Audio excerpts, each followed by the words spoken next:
Saludos amigos, bienvenidos como siempre a este su espacio, Periodismo y Sociedad, cada mañana con ustedes en este conversatorio horizontal, aireando la verdad, siempre con los temas de actualidad, los temas que impactan en la vida familiar y social de todos nosotros. Estamos en una red de cables, estamos en las plataformas del Canal del Sol, Canal 6 en Claro y en Altiz.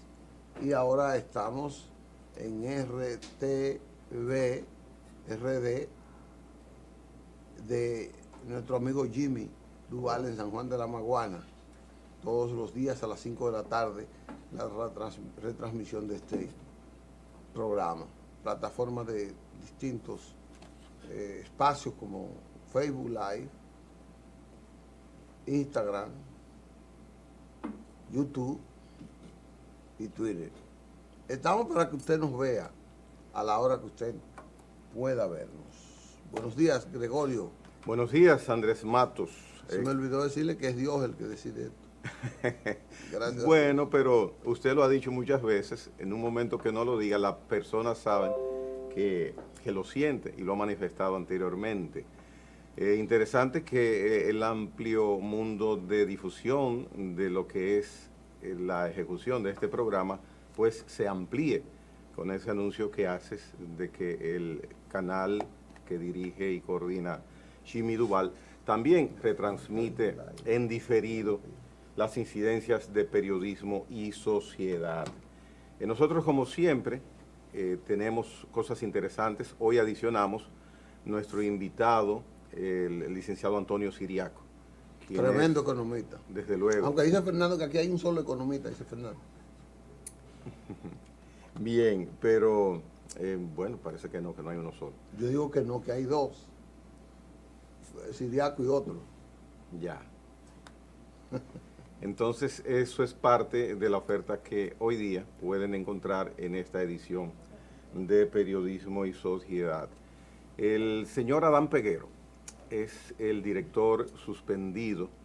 El dicho me torna y me entrega una mirada suspicaz y de interrogancia, de interrogación, porque verdaderamente empezamos el programa con mencionar que este caso, que está ahora en manos del Ministerio Público, indica una verdadera intención de no permitir que por situaciones que puedan traer confusiones se queden en el aire, en el limbo, sobre todo cuando se maneja una institución pública. Hay un trabajo periodístico que ha salido a la luz pública que fomenta la intervención del Ministerio Público con el interrogatorio que ya se le ha iniciado al director en suspendido del Impostón del Correos Dominicano, por razones de un contrato que aparentemente ha violentado las normas establecidas para hacer contrataciones dentro del Estado. Se le está dando seguimiento por parte de la población, porque no era usual, y hay que utilizar el pasado del verbo ser o estar. No era usual que esto ocurriese en la costumbre de los gobiernos de República Dominicana, que funcionarios en ejercicio pues tuvieran que rendir cuentas al momento de estar prestando sus funciones, algunas veces hasta con cancelaciones, otras veces con suspensiones, como es el caso, y los ojos de la opinión pública están puestos en el resultado de los interrogatorios para conocer si procederá a judicializar este caso o no, o en caso contrario, que el señor director en suspenso de Correos pues presente las evidencias del comportamiento ético de su gestión, que tiene un año y algo, empezó con el gobierno. Y es importante que estas cosas sucedan. ¿Por qué? Porque cuando usted ocupa un cargo público, sucede una especie de transformación en algunas personas. Esa es la costumbre aquí en República Dominicana. Transformación en el sentido de que estás en un feudo particular, que eres dueño, amo y señor de hacer las ejecutorias que consideres, muchas veces a favor de la institución, pero no tomas en cuenta que detrás de ti hay todo un armamento jurídico, legal y ético que no debes transgredir. Y cuando sucede así, pues entonces el riesgo se transforma quizás en que puedes ser llevado ante la justicia. Hay casos, hemos visto casos en recientes meses de casos. Hay un caso, por ejemplo, de un señor que está guardando prisión preventiva por asuntos relacionados no con el manejo mismo de la institución, sino en otro aspecto de su vida personal. Pero es un funcionario, alta, mediana, cual sea la categoría. Y es importante por eso que tengamos un ministerio público que pueda tomar decisiones. Yo no imagino en estos momentos un empresario con capacidad o autoridad de llamar a doña Miriam, un guardia, como uno dice, con ramos, con capacidad o decisión de llamar a doña Miriam, un político de llamar a doña Miriam. Eso no se piensa en este momento. Y antes de esta designación es una práctica habitual por la relación que se da entre los funcionarios, los políticos, los legisladores, los empresarios y otro tipo de personas que se dedican también a otras cosas. Sin embargo, tenemos a esa señora que usted ve en pantalla, cuyo teléfono, a menos que sea una llamada familiar o institucional, pues no suena. Y eso, verdaderamente, eso es un avance y debemos tomarlo en cuenta. Tomé ese tiempecito para hacer ese tipo de disgregación porque empezando el programa es buen preámbulo antes de recibir a don Antonio Siriano. Yo creo que tú hablabas de doña Miriam Martínez de Gotró, que es la que tiene siempre un saludo dulce, un saludo agradable, un saludo de festejo, un saludo de bizcocho. Bueno, pues entonces, todos esos saludos los tiene doña Miriam Germán y el de bizcocho ella llama a doña Miriam para que se lo envíe. Doña Miriam está ahora dando clases de repostería, una maestra de todos los años. Mira, yo debo darte una noticia buena, aparte de lo que tú has dicho. El PRM es un partido que está en el gobierno y se está estrenando, un partido que está nuevo y como nuevo, aunque tiene mucha gente con mucha experiencia, pero como la política es tan cambiante, tan diferente cada día, dice que lo único que cambia siempre es el cambio. Entonces, la política en el gobierno no es igual que en la oposición. Por eso aquello de una cosa es con guitarra y otra es con violín. Como una cosa es como que la guitarra en la oposición y el violín en el gobierno. No sé cuál suena más bonito para yo ponerlo al gobierno. A mí me gusta mucho el violín y también por eso me gusta que el gobierno siempre sea bueno, porque si el violín es del gobierno, entonces el gobierno será siempre bueno. ¿Qué ha pasado con el PRM? Bueno, el PRM ya tiene 1 año y 3 meses en el gobierno y ha hecho una inmensidad de cosas que ha posicionado al presidente Luis Abinader como prácticamente la única opción política electoral que tiene el escenario hoy. Dentro del PRM, ¿verdad? No, ya está afuera. Nadie percibe que hoy. Y nadie, no es una expresión muy nadie absoluta. Es muy absolutista. Pero la mayoría no percibe que Luis Abinader no vaya a ser reelecto 8 años. Puede ser que lo cambien, pero hoy uno tiene que estar pensando en que Luis ha hecho un gobierno en el que la mayoría de la estima pública lo tiene ahí, por razones de cómo ha enfrentado la parte económica, el COVID, ahora con lo de Haití, ese trabajo intenso para habilitar la economía. Se dice que vamos a hablar de eso más tarde con el economista, pero es una economía que los organismos internacionales la están reconociendo como un crecimiento extraordinario. Pero el PRM, hay mucha gente que dice que Luis no tiene el mismo apoyo que debe tener del partido. Dice, Luis es un gran presidente, un político audaz, simpático, trabajador, pero que no todo su equipo lo está apoyando igual. Ese es el grito que estoy en la calle, por eso es que uno tiene que ser un poco no siempre, con la honestidad. Eso es lo que yo escucho. Y hablan de muchos funcionarios. Entonces, yo no quiero que cambien a nadie, Yo no quiero que cambien a nadie, pero como el cambio siempre es el cambio, siempre el cambio cambia. Entonces, ya el partido, sus bases, por una u otra razón, están reclamando que se dinamice, que se reúna, pero no es que solo se reúna en la cúpula, sino que se reúnen todos sus estamentos, todos sus organismos, y que sus organismos discutan el gobierno. Eso es lo que pide gran parte de la militancia del partido. Bueno, pues ya he hablado con muchos dirigentes y me entero ayer que el presidente de la República pidió una reunión del máximo organismo del partido y ese organismo se va a reunir mañana, a la que él va a asistir en la Casa Nacional del partido.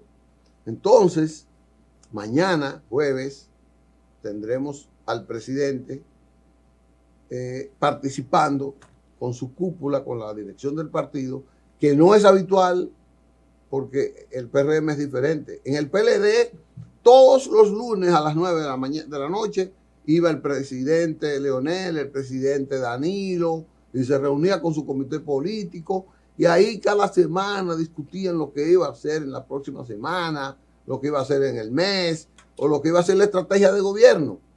El comité político era uno, tenía la sensación de que era quien gobernaba aquí, porque cuando el presidente iba con su secretario de Estado de la presidencia, que era Danilo Medina, o iba con el presidente del partido, iba también con su secretario de Estado, que era Temístocles, secretario económico, que era Temístocles Montaz, y así. Iba y a ahora la cúpula. Hay la percepción de que el PRM no es el que gobierna. Entonces ahora se ve como que el PRM no está trazando las políticas de gobierno.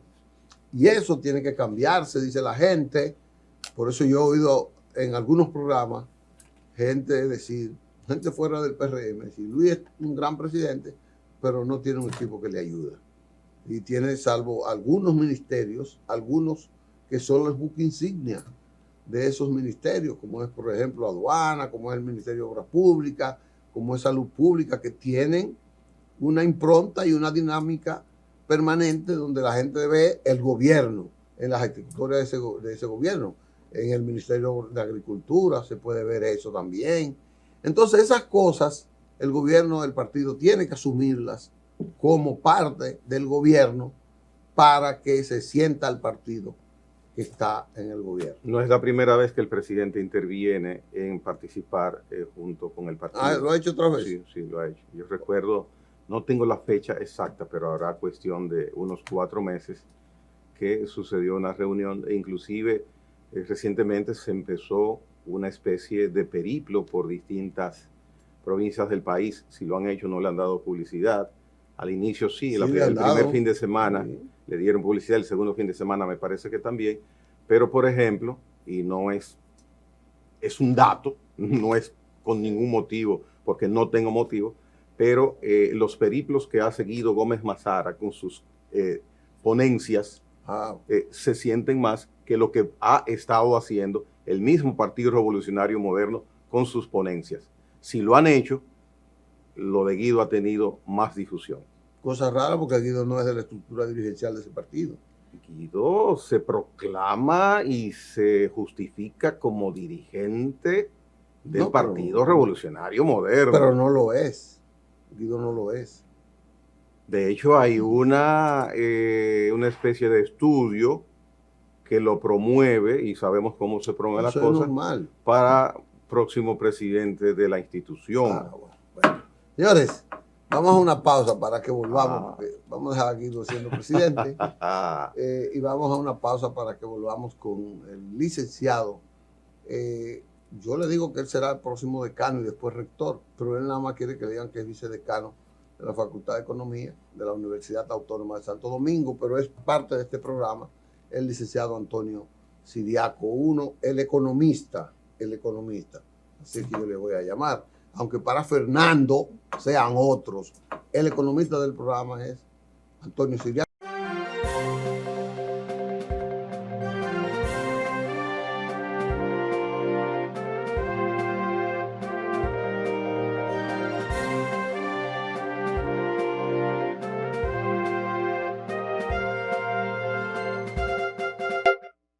regresamos con ustedes. Como les decíamos, estamos en Periodismo y Sociedad para airear los temas de actualidad que nos incumben, que nos impactan. Y la economía es un tema fundamental para el bienestar, para nuestros proyectos y para la vida nuestra. La economía, cómo se maneja y qué planes tenemos. Antonio Siriaco Cruz, él es vicedecano de la Facultad de Humanidades. De Economía, de la UAS, y ha sido visitante nuestro. Está con nosotros. Buenos días, doctor. Bueno, siempre muy contento de estar con ustedes, Licho, con también Gregory, aquí en Periodismo y Sociedad. Estamos a su disposición. Gracias, doctor, gracias.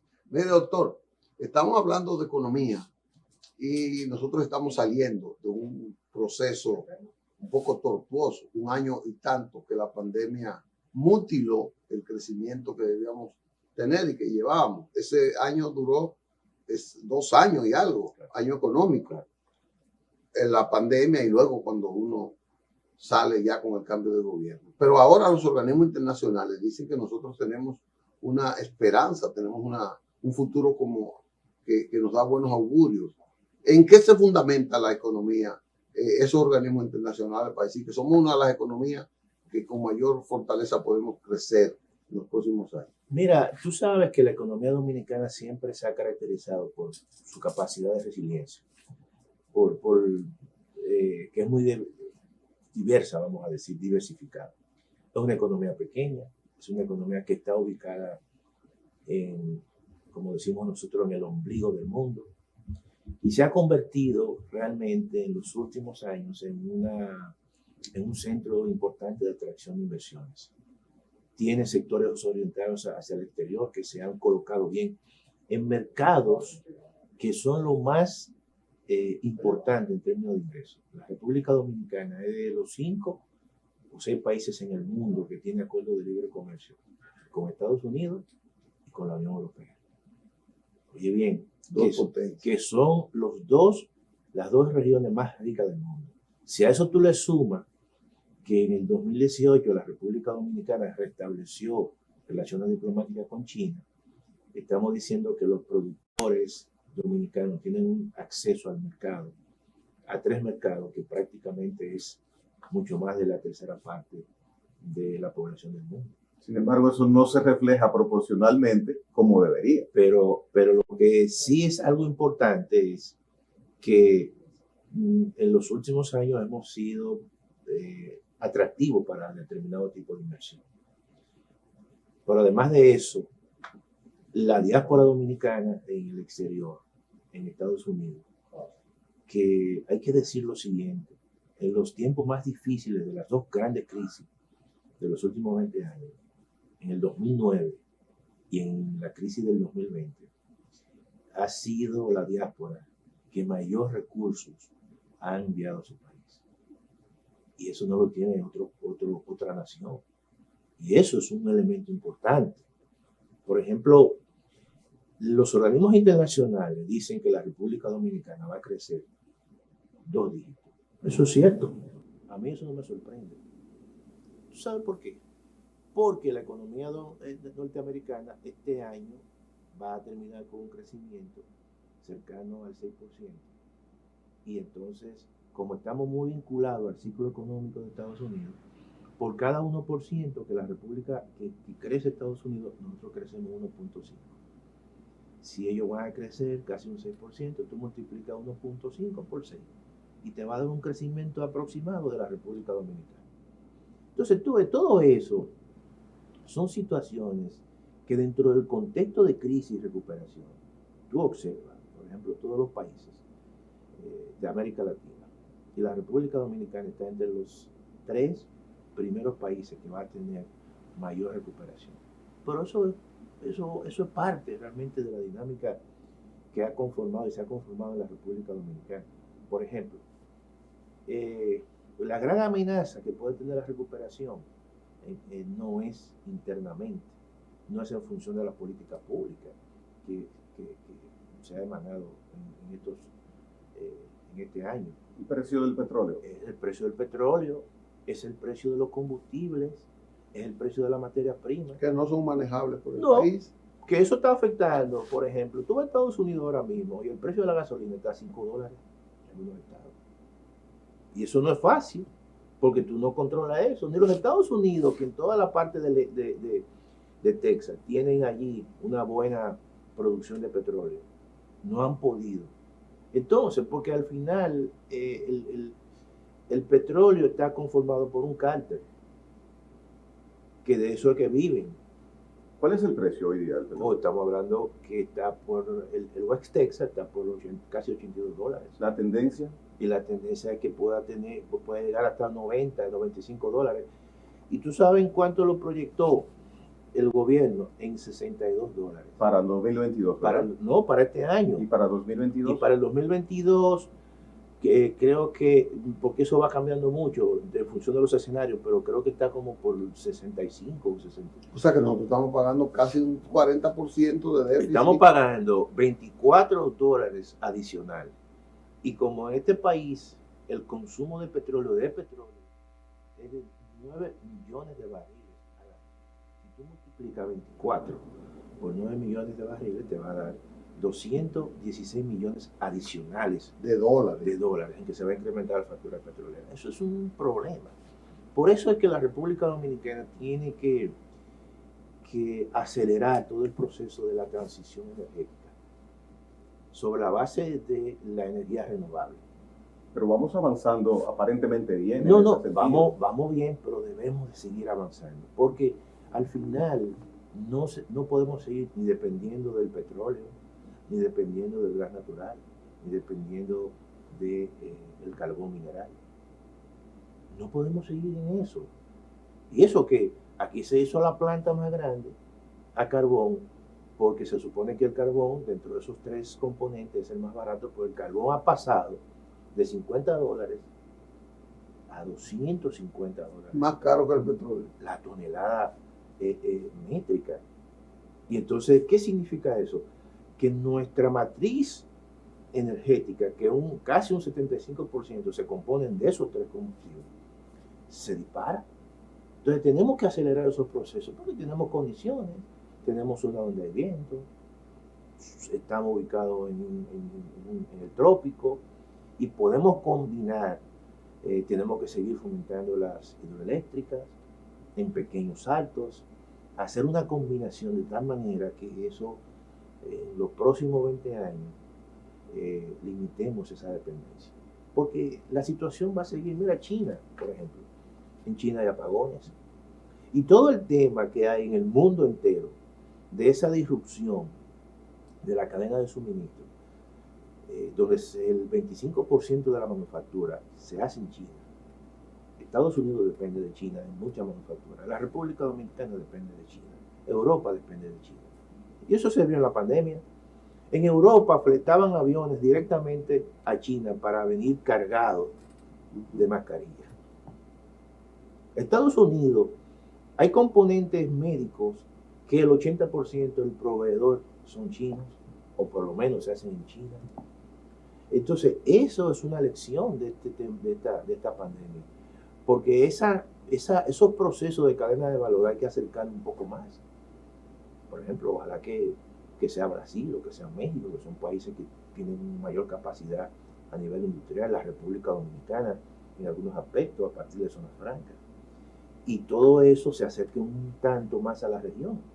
Pero nosotros dependemos de China. China tiene problemas ahora de recortes eléctricos. China está demandando mucho carbón. Y por eso el carbón se ha incrementado. Y todo eso entonces ha generado una situación de incremento en muchos combustibles. Y además también, si tú le sumas a eso, el precio de los fletes, el transporte marítimo, un contenedor, tú movilizarlo de China hacia la República Dominicana, que antes costaba $2.500, ahora te cuesta $15,000, $17,000. Todo por eso. Con los mismos ingredientes. Con los mismos ingredientes, claro. Entonces todo eso el gobierno no lo controla. Ningún gobierno lo controla. O sea, yo lo que digo es que la mejor política económica el gobierno la ha ejercido. Eso hay que decirlo, que ha sido el plan de vacunación. O sea, el plan de vacunación acelerado que han tenido los países y dentro de esos países está la República Dominicana, es lo que ha permitido una reapertura de la economía.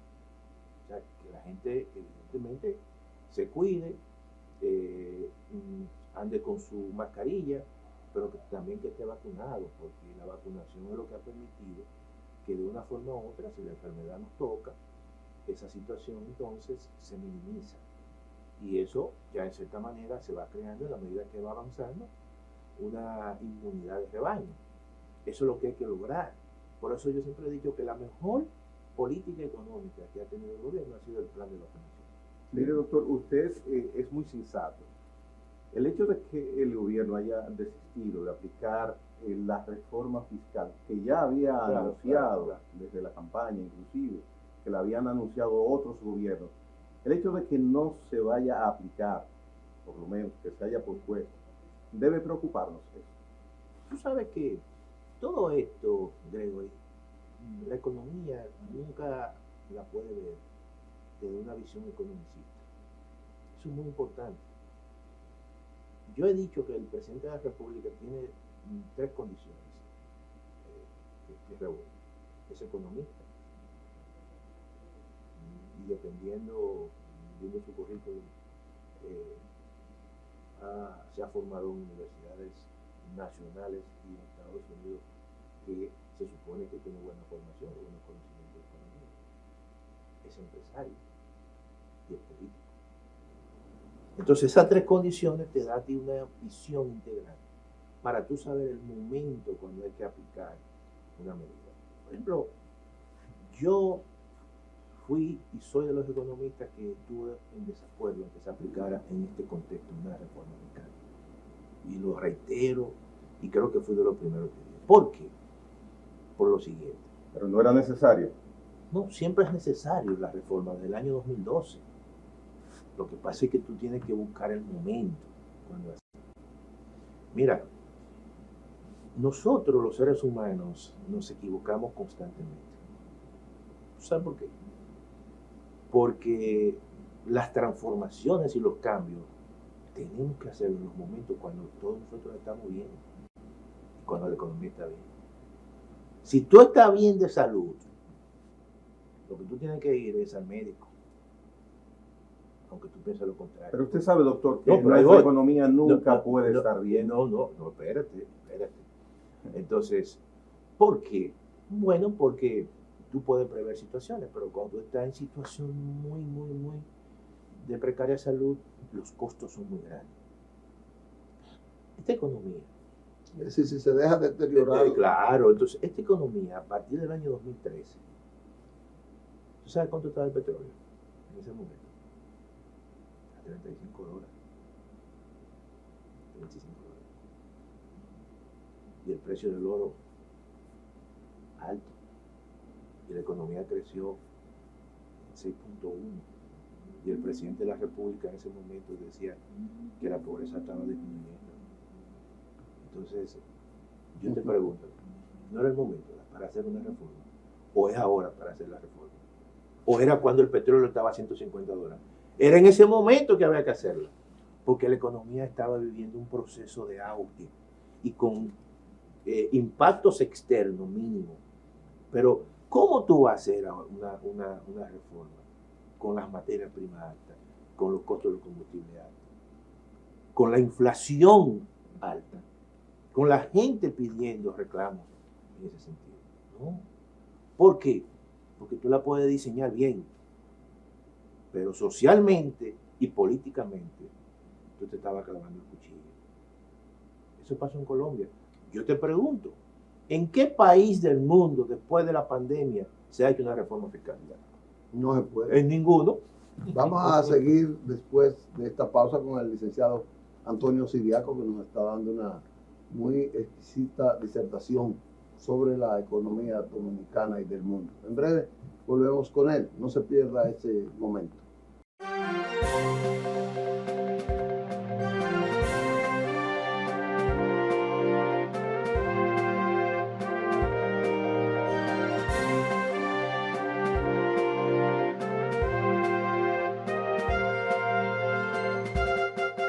Bien, aquí en Periodismo y Sociedad continuamos conversando con el economista Antonio Siriaco. En uno de sus comentarios iniciales, usted traía como referencia la situación de distorsiones económicas producto de la pandemia, reflejos. Mencionaba China, por ejemplo, con los contenedores. El precio de un contenedor, usted mencionaba $2.500, hoy día $15.000, $16.000, $17.000.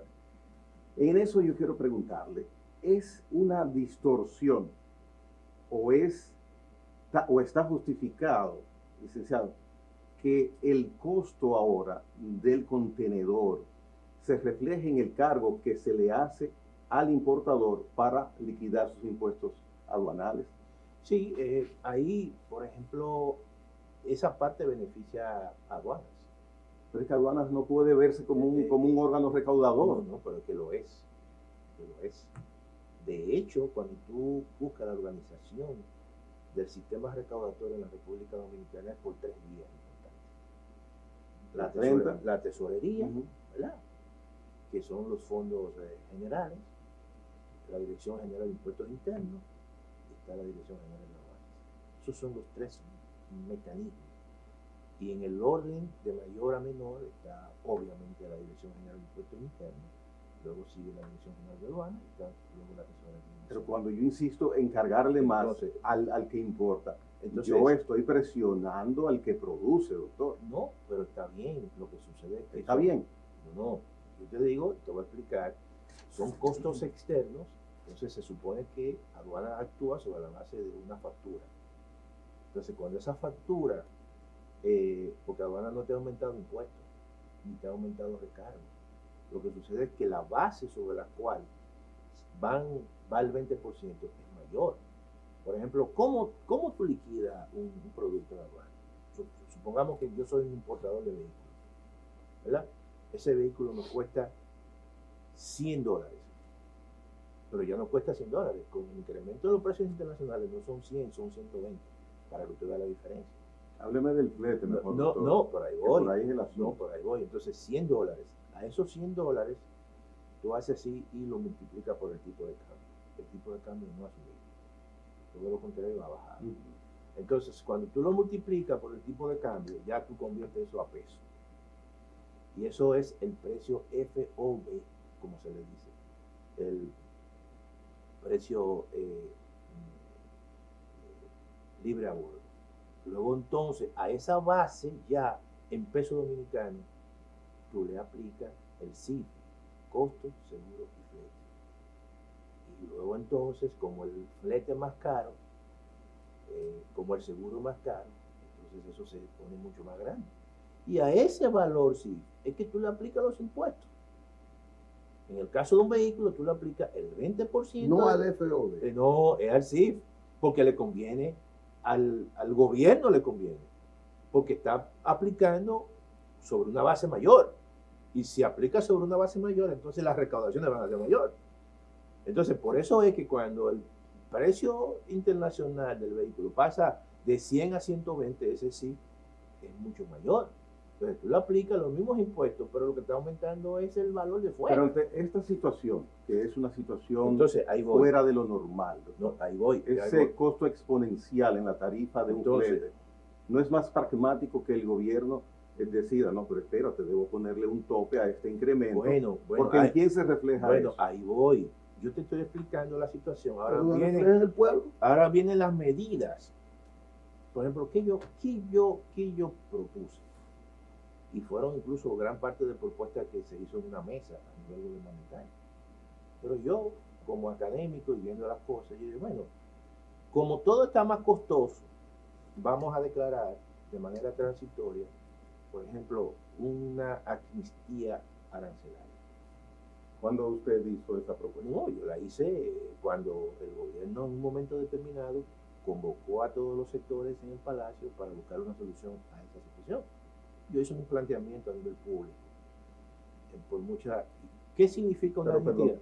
Para yo estar en contexto en todo momento, en torno a la situación del costo del flete, ¿es que usted se refiere? No, de incorporando el flete. Porque tú dices, por ejemplo, si el flete se incrementa en un 25%, supongamos, y yo cobro un arancel de un 20%, si yo digo, voy a dejar de cobrar el arancel y solamente voy a cobrar ITEVIS, o voy a cobrar también el selectivo al consumo, yo lo estoy tumbando un 20% al coste final. Y entonces solamente el incremento no es un 25, sino un 5. Entonces esas son las medidas que tú debes plantear ante una situación que tú no controlas. Como pasó aquí en plena pandemia con las empresas.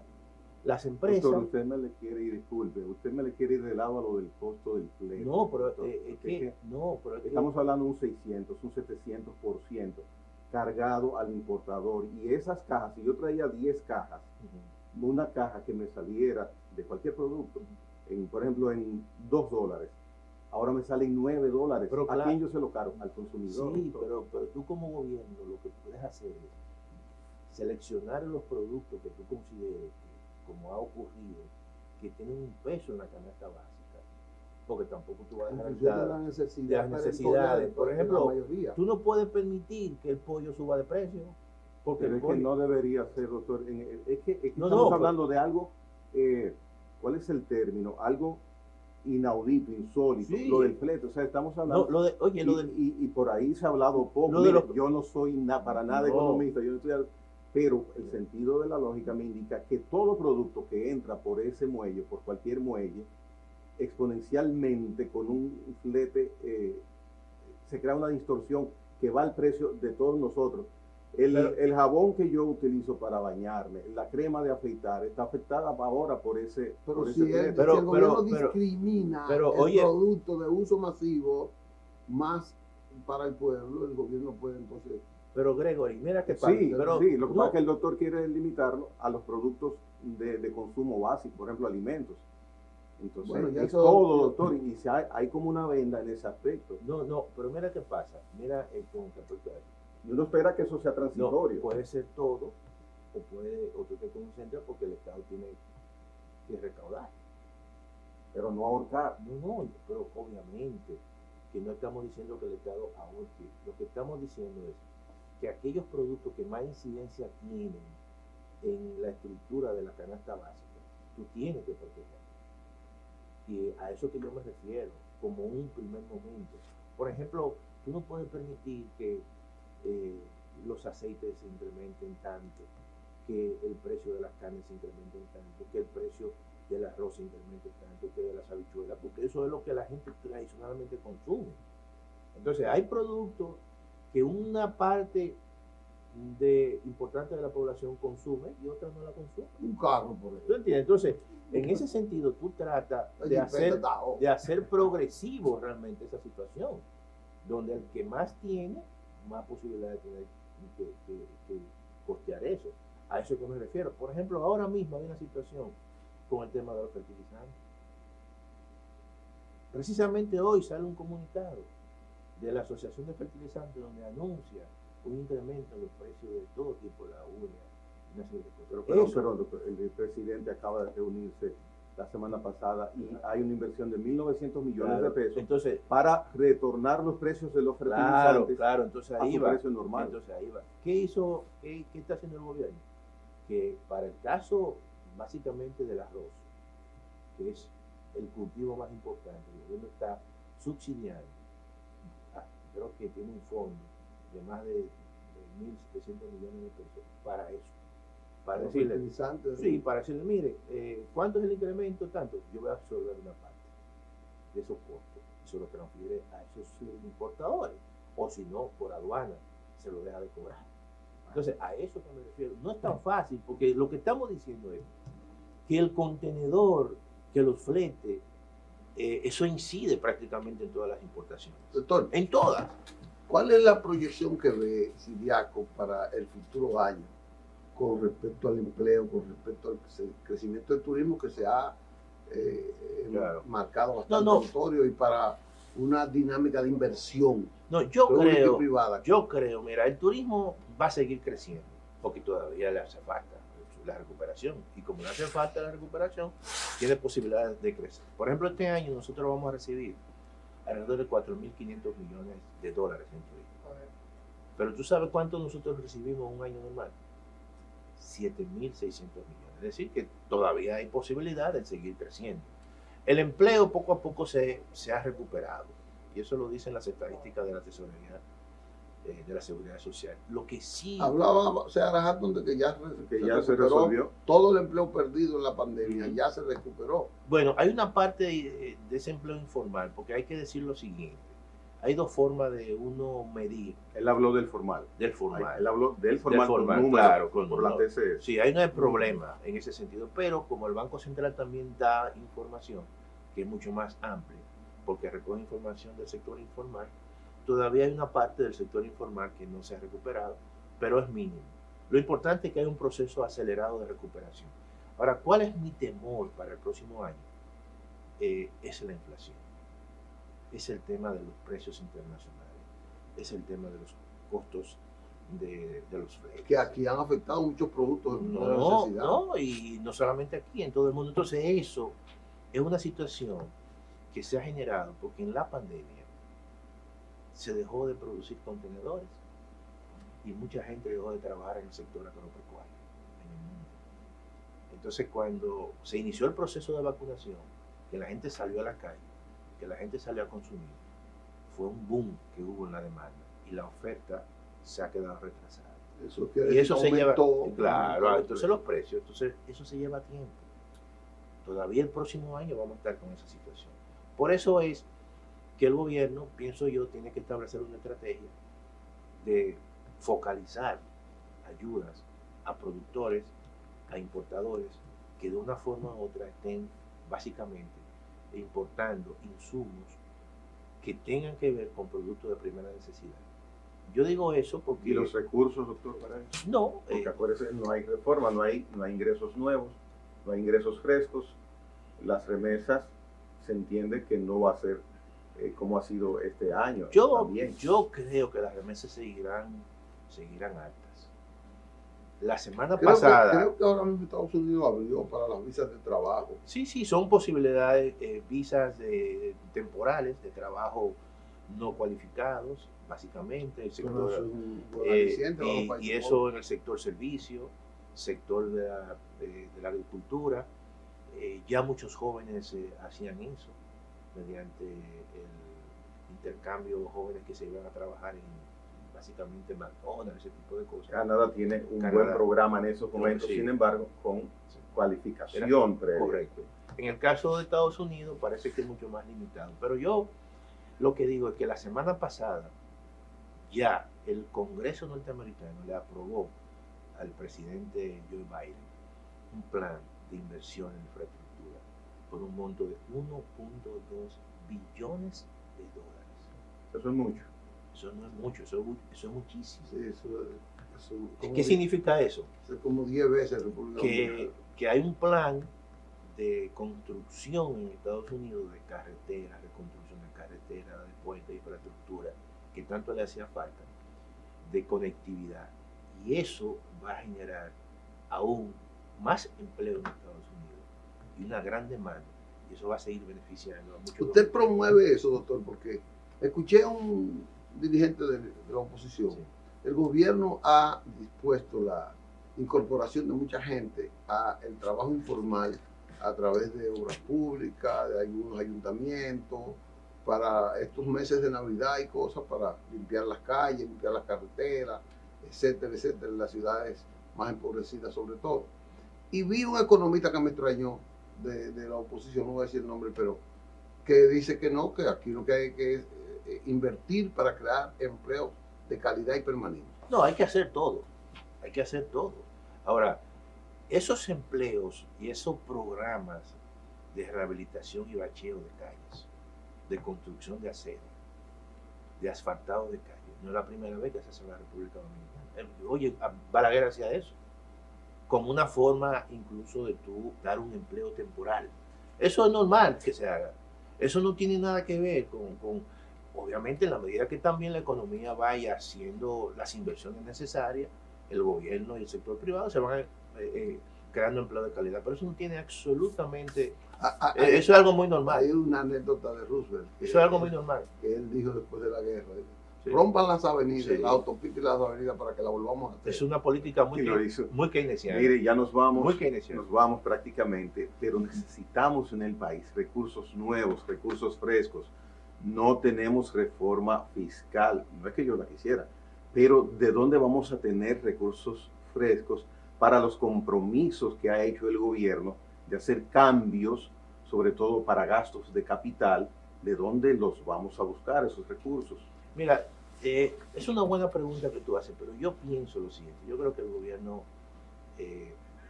puede seguir mejorando la eficiencia del gasto a partir de revisión de muchas líneas partidarias, presupuestarias. Yo pienso que se va a endeudar, pero a un ritmo menor. Si tú analizas la ejecución presupuestaria de este año, alrededor de más de 110 mil millones de pesos están ahí, que el gobierno no ha podido gastar. ¿Tú sabías que este año el gobierno no va a tener prácticamente déficit?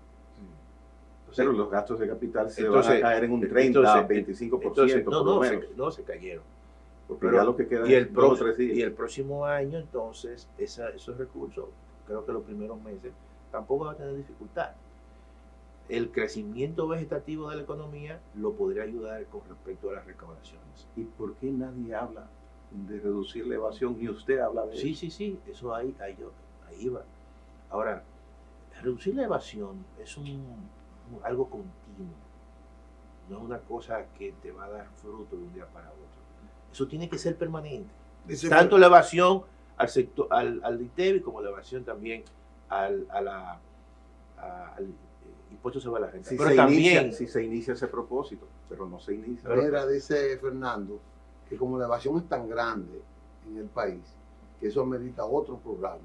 Bueno. Y que preferamos mejor que invitemos a Siriaco otra vez para hablar de la evasión. Sí, porque eso es un tema interesante, lo que puso Gregory, el hecho de cómo el gobierno se va a financiar el próximo año. Y te voy a decir una cosa, pienso que el gobierno quizás reduzca su actividad, pero no tendrá problemas de recursos. Bueno, señores, una exquisita entrevista con el doctor Antonio Siriaco Cruz, vicedecano de Economía de la Universidad Autónoma de Santo Domingo, que espero que algún día sea nuestro rector de allá. Gracias, en 3 años, dentro de 3 años. Gracias, doctor. No, gracias a ustedes. Gracias por esa sapiencia siempre que nos da. Ustedes y nosotros nos volveremos a ver mañana en otro programa parecido, pero mejor.